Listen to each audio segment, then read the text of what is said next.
Number 1 ആരോഗ്യ കേരളം എന്ന വീമ്പ് പറഞ്ഞ ആരോഗ്യ മേഖലയുടെ അവസ്ഥ ഇപ്പോൾ ICUയിലാണ് എന്ന് തന്നെ പറയാം.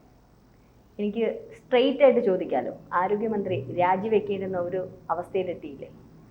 രാജിവെച്ചല്ലേ മതിയാവും. ഇതുപോലെ കുത്തഴിഞ്ഞ ഒരു ആരോഗ്യവകുപ്പ് കേരളത്തിൽ ഉണ്ടായിട്ടില്ല. നേരത്തെ തന്നെ പറഞ്ഞ നമ്പർ 1 കേരള മോഡൽ ഒരു കാലത്ത് ഏറ്റവും കൂടുതൽ പ്രശംസിച്ച സംഭവമാണ്. ആരോഗ്യ പരിപാലനത്തിൽ ഇന്ത്യയിൽ മാത്രമല്ല വിശ്വോത്തരമാണ്. അമർത്യാസനെ പോലെ ആൾ സർട്ടിഫിക്കറ്റ് നൽകിയാണ്. ആ കേരള മോഡൽ എന്ന് പറഞ്ഞ വർഷങ്ങളായി ഇവിടെ കെട്ടിപ്പടുത്ത ഒരു വലിയ സംഭവമാണ് ആരോഗ്യം. അതിന് ഇവിടുത്തെ മിഷണറിമാരും സാമൂഹ്യ സാംസ്കാരിക സംഘടനകളും അതുപോലെ തന്നെ ഇടതുപക്ഷവും കോൺഗ്രസും എല്ലാവരും ഒരുമിച്ച് വന്നുകൊണ്ടാണ് അങ്ങനെ ഒരു ഖ്യാതി ഉണ്ടായത്. ആ ആരോഗ്യ കേരളം ഇന്ന് തലകുത്തി വീണ് കിടക്കുന്ന അവസ്ഥയാണ്. ആരോഗ്യവകുപ്പ് ചില്ലുകൊട്ടാരം പോലെ തകർന്നിരിക്കുന്നു. അതിന് കാരണം ഈ ഗവൺമെൻറ്റിൻ്റെ കെടുകാര്യസ്ഥയുണ്ട്. അതോടൊപ്പം തന്നെ ഭരണപരിചയമില്ലാത്ത ഒന്നിനും കൊള്ളാത്ത ഒരു മന്ത്രി. അങ്ങനെയുള്ളൊരു മന്ത്രിയെ വെച്ചുകൊണ്ട് പോകുന്നത് കേരളത്തിന് ഭൂഷണമൊന്നല്ല. കേരളത്തിലെ ജനങ്ങൾ ഏറ്റവും അധികം ബന്ധപ്പെടുന്ന ഒരു വകുപ്പാണ് ആരോഗ്യം. ആരോഗ്യപാലനത്തിൽ നമുക്ക് സർക്കാരിൻ്റെ ആശുപത്രികൾ ആശ്രയിച്ചാണ് മഹാഭൂരിപക്ഷം ജനങ്ങൾ കഴിയുന്നത്. അവർക്ക് വ്യക്തമായ ആരോഗ്യം പാലനം ലഭിക്കുന്നില്ലെങ്കിൽ പിന്നെ എന്തിന് ആരോഗ്യവകുപ്പ്? അപ്പോൾ ആരോഗ്യവകുപ്പ് കുത്തഴിഞ്ഞ് ഒരു ഈജിയൻ്റെ ഒഴുത്തായി മാറിയിരിക്കുമ്പോൾ അതിൻ്റെ സാരഥ്യം വഹിക്കുന്ന മന്ത്രി രാജിവെക്കേണ്ട അവസ്ഥ ഉണ്ടായിരിക്കുന്നത്. ഈ മെഡിക്കൽ കോളേജ് കെട്ടിടം വീണതുകൊണ്ട് മാത്രമല്ല, അത് പൊളിഞ്ഞു വീണുകൊണ്ടിരിക്കുന്നത് ഒരു ഭൂകമ്പം പോലെ കേരളത്തിൽ ആരോഗ്യ മേഖല തകർന്നുകൊണ്ടിരിക്കുമ്പോൾ അതിൻ്റെ ഒരു സൂചന മാത്രമാണ്. അതുകൊണ്ട് തകർന്ന ആരോഗ്യവകുപ്പ് നയിക്കാൻ കഴിവില്ലാതെ പോയ മന്ത്രി രാജിവെക്കേണ്ടത് ആവശ്യം തന്നെയാണ്. സർ, ഒരു പക്ഷേ LDF സർക്കാരിന്റെ മെയിൻ അവർ എടുത്തു കാണിക്കുന്ന ഒരേ ഒരു കാര്യം ആണ് ആരോഗ്യ മേഖല. അവർ എപ്പോഴും എടുത്തു പറയുന്ന ആരോഗ്യ മേഖല നമ്പർ 1. അന്താരാഷ്ട്ര തലത്തിൽ പോലും കേരളത്തിന്റെ ആരോഗ്യ മേഖല അങ്ങനെയാണ് ഇങ്ങനെയാണ്. ആ പറഞ്ഞതാണ് ഇപ്പോൾ സാറ് പറഞ്ഞതുപോലെ തകിടം മറിഞ്ഞ് പൊളിഞ്ഞു വീണിരിക്കുകയാണ്. നമുക്കറിയാം ഡോക്ടർ ഹാരിസ് തുടക്കം കുറിച്ച ആ ഒരു തീ ഇപ്പോൾ വേറെ രീതിയിൽ ആളിപ്പടർന്ന് ഇപ്പോൾ ജനരോക്ഷത്തിന് ഇടയാക്കിയിരിക്കുകയാണ്. യഥാർത്ഥത്തിൽ ഈ ആരോഗ്യ മേഖലയുടെ തകർച്ചയ്ക്ക് കാരണം എന്താണ്? കഴിഞ്ഞ ഗവൺമെൻറ്റിൻ്റെ കാലത്ത് കൊട്ടിഘോഷിക്കപ്പെട്ടു കോവിഡ്, നിപ്പോ തുടങ്ങിയ പകർച്ചവ്യാധികളെ അല്ലെങ്കിൽ മഹാമാരികളെ ഞങ്ങൾ തടഞ്ഞു. അതിൻ്റെ പേരിലാണല്ലോ വോട്ട് പിടിച്ചത്. ഒരു പരിധിവരെ അതിനകത്ത് ഇച്ഛാശക്തി കാട്ടിയിട്ടുമുണ്ട്. പക്ഷേ അതിൻ്റെ ഖ്യാതിയേക്കാൾ ഏറെ വലിയ ഖ്യാതി കിട്ടി. അതിൻ്റെ മറവിൽ നടന്ന അഴിമതികൾ പിന്നീടാണ് പുറത്തു വന്നത്. എങ്കിൽ പോലും കേരളത്തിൻ്റെ ഒരു ഖ്യാതിയായിട്ട് കൊട്ടിഘോഷിക്കപ്പെട്ട UN നിന്നൊക്കെ വലിയ സമ്മാനം കിട്ടിയെന്നൊക്കെ പറഞ്ഞ് വന്നിരുന്നു. ഇപ്പോൾ അതല്ല, ആ സമ്മാനമൊക്കെ ഒരു കാക്കൽ തൂവലായി മാറിയിരിക്കുന്നു എന്നുള്ളതാണ് ഇപ്പോഴത്തെ അവസ്ഥ. എങ്കിൽ പോലും അങ്ങനെ ഉണ്ടായിരുന്ന ഒരു കേരളം തകർന്നു എന്ന് പറയുന്നത് ചെറിയ കാര്യമല്ല. അതിന് തകർച്ചയ്ക്ക് കാരണം കഴിഞ്ഞ 4 വർഷക്കാലത്ത് പ്രവർത്തനം തന്നെയാണ്.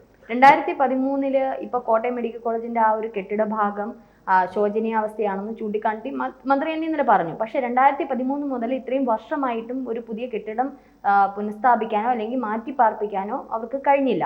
ഇപ്പോൾ വരുന്ന ഒരു വാർത്ത, ഞാൻ കണ്ട ഒരു വാർത്ത, ഈ ഒരു പുതിയ കെട്ടിടം എന്നേ പണി പൂർത്തീകരിച്ചു കഴിഞ്ഞു, അതിലേക്ക് ഷിഫ്റ്റ് ചെയ്യേണ്ടുന്ന അല്ല ഉദ്ഘാടനം ചെയ്യേണ്ടുന്ന ഒരു സമയപരിധി മാത്രമേ അതിന് മാത്രമേ ഉണ്ടായിരുന്നുള്ളൂ. പക്ഷേ അത് നീട്ടിവെച്ചത് വീണ ജോർജിന്റെ സമയത്തിന് വേണ്ടിയാണെന്ന് പറയുമ്പോൾ അത് വളരെ ലജ്ജാകരമായ കാര്യമാണ്. കാരണം ഇവിടെ ആരോഗ്യവകുപ്പിൽ കഴിഞ്ഞ ഗവൺമെൻറ് കാലത്ത് തന്നെ കിബി പദ്ധതി അനുസരിച്ചാണ് പലതും തുടങ്ങിയത്. കിബി പദ്ധതി അനുസരിച്ച് കുടുംബാരോഗ്യ കേന്ദ്രങ്ങൾ ഉണ്ടാക്കുക എന്നുള്ള ആന്തരിക മിഷൻ്റെ ഒരു ലക്ഷ്യമായിരുന്നു. ഞാൻ അതിൻ്റെ കോർഡിനേറ്റർ ആയിരുന്ന ആളാണ്. എല്ലാ പ്രാഥമിക ആരോഗ്യ കേന്ദ്രങ്ങളും കുടുംബാരോഗ്യ കേന്ദ്രങ്ങളാക്കി മാറ്റുക. കുടുംബാരോഗ്യ ആക്കുമ്പോൾ ഒരു ഡോക്ടർക്ക് പകരം 3 ഡോക്ടർ, ഒരു നേഴ്സ് പകരം 2 നേഴ്സ്, അങ്ങനെ കിടത്തി ചികിത്സിക്കാനുള്ള സംവിധാനം വരെയുള്ള 200ഓളം അത് പൂർത്തിയായി. പക്ഷേ ആ സംവിധാനം തകർന്നു. അതുപോലെ തന്നെ മെഡിക്കൽ കോളേജ് ഉൾപ്പെടെയുള്ള നല്ല സ്ഥലങ്ങളിലെല്ലാം കാത്ത് ലാബുകൾ ഉണ്ടാക്കുക, പിന്നീട് താലൂക്ക് അടിസ്ഥാനത്തിൽ ഡയാലിസിസ് യൂണിറ്റുകൾ, അങ്ങനെ പുതിയ സ്കാനിങ് മെഷീനുകൾ, അങ്ങനെ ധാരാളം പദ്ധതി ഇട്ടിരുന്നു. ഒന്നും നടന്നില്ല. കെട്ടിടങ്ങൾ കഴിഞ്ഞ ഗവൺമെൻറ്റിൻ്റെ കാലത്ത് തുടങ്ങി വെച്ച് പൂർത്തിയാക്കിയ കെട്ടിടങ്ങൾ പോലും ഉദ്ഘാടനം ചെയ്യാൻ കഴിയാത്ത അവസ്ഥ വന്നു. അപ്പോൾ ചുരുക്കം പറഞ്ഞാൽ ആരോഗ്യ വകുപ്പിൽ നടക്കുന്ന കാര്യങ്ങളെക്കുറിച്ച് ഒരു ശ്രദ്ധയും നമ്മുടെ മന്ത്രിക്കില്ല. മന്ത്രി അത് വീക്ഷിക്കുന്നില്ല. മാത്രമല്ല, മന്ത്രി എടുത്ത ഒരു പരാതിയുമായി ആരെങ്കിലും ചെന്നാൽ ആ മന്ത്രി ആ പരാതി സ്വീകരിക്കുന്നില്ല. ഫോൺ വിളിച്ചാൽ പോലും എടുക്കാത്ത മന്ത്രി എന്നാണ് പേര്. ഫോൺ വിളിച്ചാൽ സാധാരണ ജനങ്ങളെ വിട്, ജനപ്രതിനിധികൾ MLA മാർ പോലും വിളിച്ചിട്ട് എടുക്കുന്നില്ല. പ്രതിഭ MLA ഒരിക്കൽ പരസ്യമായി പറഞ്ഞു.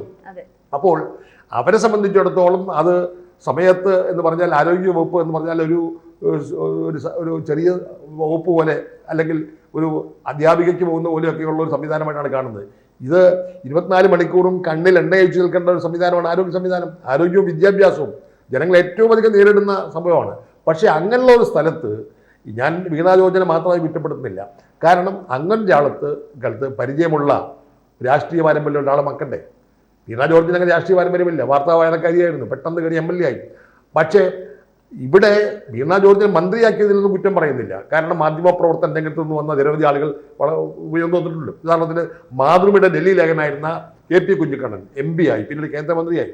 ഇപ്പോൾ ശ്രീ ബിട്ടാസ് മാധ്യമപ്രവർത്തനത്തിൽ വന്ന ആളാണ്, രാജ്യസഭയിൽ വളരെ നല്ല രീതിയിൽ പ്രവർത്തിക്കുന്നു. അപ്പം മാധ്യമപ്രവർത്തന രംഗത്ത് നിന്ന് വന്നത് കൊണ്ട് പെട്ടെന്ന് രാഷ്ട്രീയത്തിൽ വരാൻ പാടില്ലെന്ന് അഭിപ്രായമില്ല. പക്ഷേ ആരോഗ്യം പോലുള്ളൊരു വകുപ്പ് വീണാ ജോർജിന് കൊടുത്തത് ഏറ്റവും വലിയ കുറ്റമായി പോയി. കാരണം എന്താ, അവർക്ക് പരിചയമില്ലെന്ന് മാത്രമല്ല, എന്താണ് ജനങ്ങളുമായിട്ടുള്ള ബന്ധമെന്ന് അറിയില്ല. ഇവിടെ സംഭവിച്ചത് എന്ന് പറഞ്ഞിട്ടുണ്ടെങ്കിൽ ഇവിടെ പലപ്പോഴും ഈ ആരോഗ്യ മേഖലയിൽ പ്രവർത്തനക്ഷമമായ ഒരു സംവിധാനം ഉണ്ടായിരുന്നു. ഉദാഹരണത്തിന് മെഡിക്കൽ കോളേജിലൊക്കെ സൂപ്രണ്ട് വെച്ചിരിക്കുന്നു. സൂപ്രണ്ടന്മാരെന്ന് പറഞ്ഞിട്ടുണ്ടെങ്കിൽ മെഡിക്കൽ കോളേജിൽ ഡോക്ടർമാർ തന്നെയാണ്.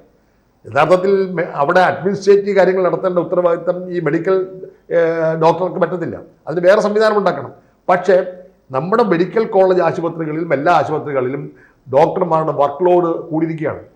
1-2 വർക്ക് ലോഡ് കൂടി സഹിക്കാൻ വയ്യാതെ മാനസിക രോഗം കാരണം ഡോക്ടർമാർ രാജിവെച്ച സംഭവം തന്നെ അടുത്ത കാലത്തുണ്ടായിട്ടുണ്ട്. അപ്പം അങ്ങനെ 24 മണിക്കൂറും പണിയെടുത്ത് ഉറങ്ങാൻ പോലും കഴിയാത്ത ഡോക്ടർമാർ. പക്ഷേ നമ്മുടെ സർക്കാർ സർവീസിലാണ് ഏറ്റവും മികച്ച ഡോക്ടർമാരുള്ളത്. അവരെല്ലാവരും കുറ്റപ്പെടുത്തുന്നത് എന്താ, ഇതെല്ലാം ഉത്തരവാദി ആരോഗ്യ മേഖലയെ നിയന്ത്രിക്കേണ്ട മന്ത്രിക്ക് സാധിക്കുന്നില്ല. സർ, ഒരു പക്ഷേ ഇന്നലെ ചാണ്ടിയുമ്മൻ ആ സ്ഥലത്ത് എത്തിയില്ലായിരുന്നുവെങ്കിൽ പഴയതുപോലെ തന്നെ അത് പൂട്ടിയിട്ടിരുന്ന കെട്ടിടം ഇടിഞ്ഞു വീണു എന്നുള്ള തരത്തിൽ വാർത്തകൾ പോവില്ലായിരുന്നു. ഒരുപക്ഷെ ഇത്രത്തോളം വാർത്താ പ്രാധാന്യം വരാൻ തന്നെ കാരണം ഡോക്ടർ ഹാരിസിന്റെ സംഭവമായി നിൽക്കുന്നത് കൊണ്ടും മാധ്യമങ്ങൾ കുറച്ചുകൂടി അതിൽ വിജിലന്റ് ആയതുകൊണ്ടുമല്ലേ ഇത്രത്തോളം വാർത്താ പ്രാധാന്യം വന്നത്?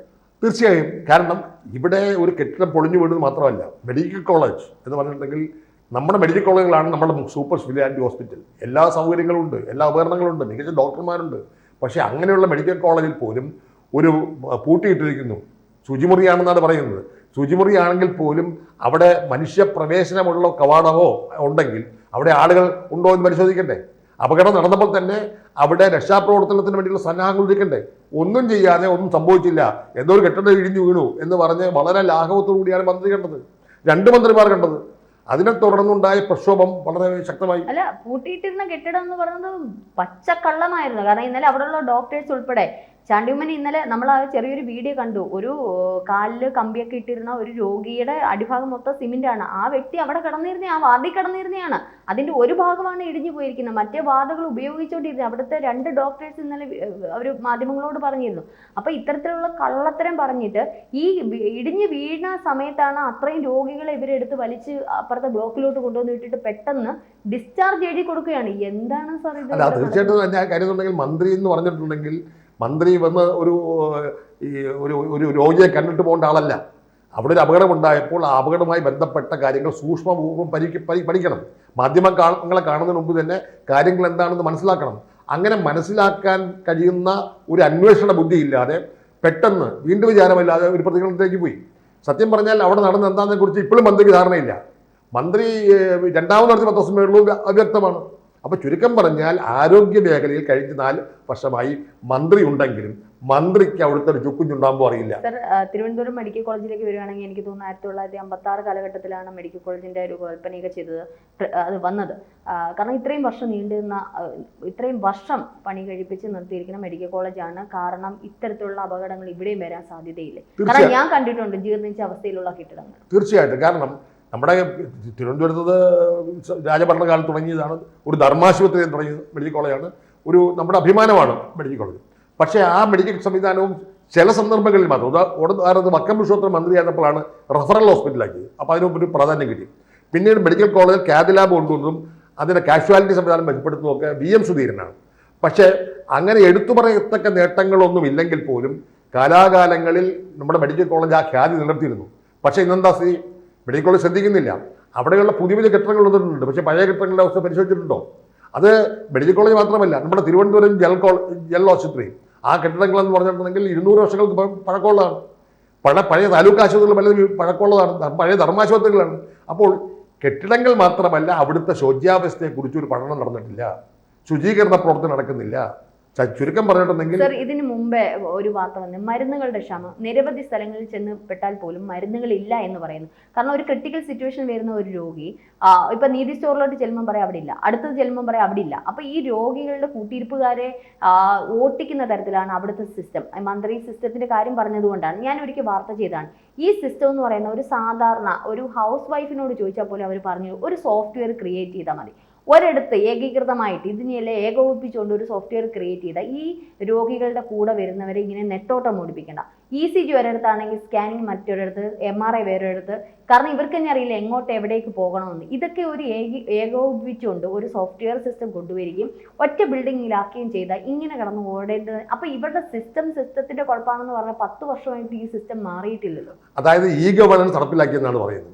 ഗവേണൻസ് അനുസരിച്ചാണെങ്കിൽ നമുക്ക് സുതാര്യമായി എല്ലാം ചെയ്യാനുള്ള സംവിധാനമുണ്ട്. പക്ഷെ നമ്മുടെ മെഡിക്കൽ കോളേജിന് സംവിധാനമില്ല. കാരണം മെഡിക്കൽ കോളേജിലെ ഓരോ വിഭാഗവും ഓരോരോ പ്രത്യേകമായ തുരുത്തുകളാണ്.